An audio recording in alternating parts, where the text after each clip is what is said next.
This just in, if you click, like, or subscribe, it will give you a clear, milky complexion or your money back.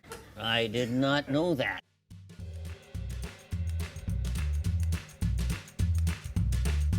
Today's episode, Columbus and the Flat Earth Myth.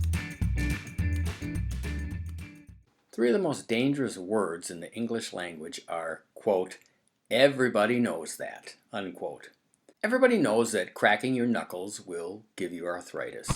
Everybody knows George Washington chopped down a cherry tree. Everybody knows if you don't wait for an hour after eating to go swimming, you'll get cramps and you'll drown.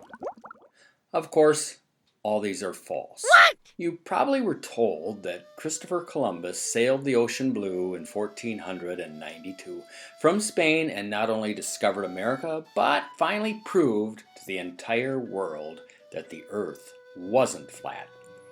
I'd guess that most people have had that in the back of their brain somewhere for most of their lives.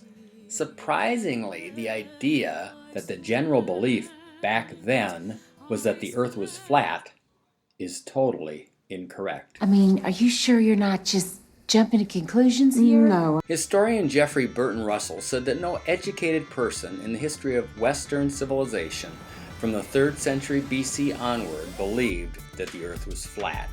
Therein lies part of the problem. There is little evidence of any kind of prevalent flat earth belief throughout history.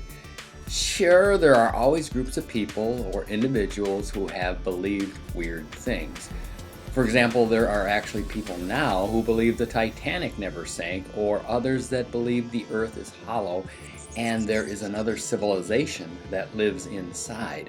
But clearly that's not the prevailing thought. Unfortunately, because of misinformation, people assume that generations before them thought the world was flat. As far back as 600 BC, the book of Isaiah gives mention that the earth is a circle, but it does not specifically state that it is a ball. Even though that could have been the prevailing thought back then, this example is inconclusive. In about 500 BC, Pythagoras speculated that the earth was a sphere. About 100 years after that, we come upon an amazing mathematician named Eratosthenes. He not only knew the earth was a sphere, but he estimated the earth's circumference to be 28,738 miles. Earth's actual circumference is 24,902 miles.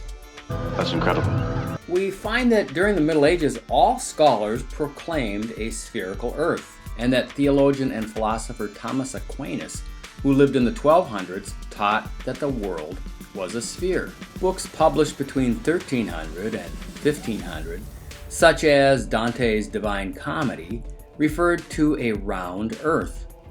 Which brings us right to Columbus. Clearly we can see now the leading minds of the last 1,000 years before him didn't teach a flat earth. There's no record of Columbus or those in Spain even discussing the topic of a flat earth. The point that Spain and Columbus had a disagreement over was distance, because Spain didn't believe a ship could carry enough food and water to sail as far as Columbus wanted to go. So why do people to this day have the misconception that Spain thought Columbus would sail to the edge of the earth and fall off? It appears much of the confusion can be laid at the feet of Antoine Jean Latran and Washington Irving, two writers from the 1800s. Irving was a popular writer, best known for Rip Van Winkle. In 1828, Irving wrote The Life and Voyages of Christopher Columbus. His story about Columbus was a mixture of fact and fiction. He decided to spice up the story, so he fictionalized a conflict that Columbus was the lone believer in a spherical earth and had to fight against the ignorant authorities of that time. While it may have added some drama to the story, it was totally false, but at least Irving labeled it fiction. Not long after, French writer Antoine Jean Latran began writing and insisting that early Catholic writers thought the earth was flat. He quoted from two oddball heretics and called them church fathers. Latran had a strong dislike for the Catholic Church, and it was well known. It appears his goal was that he wanted the world to believe that they were truly ignorant. Unfortunately, because some historians didn't check out Latran's sources, they passed on this false information about the flat Earth. As the years went by, people began to believe and teach that people had once believed the Earth was flat. So how could such a huge error go so unnoticed until recently? I think one reason is, with the emergence of the internet and the explosion of knowledge, it's easier for people to research information and discover errors or false information. With that said, it's also easier to spread false information too. Why was it so easy for everyone to believe it?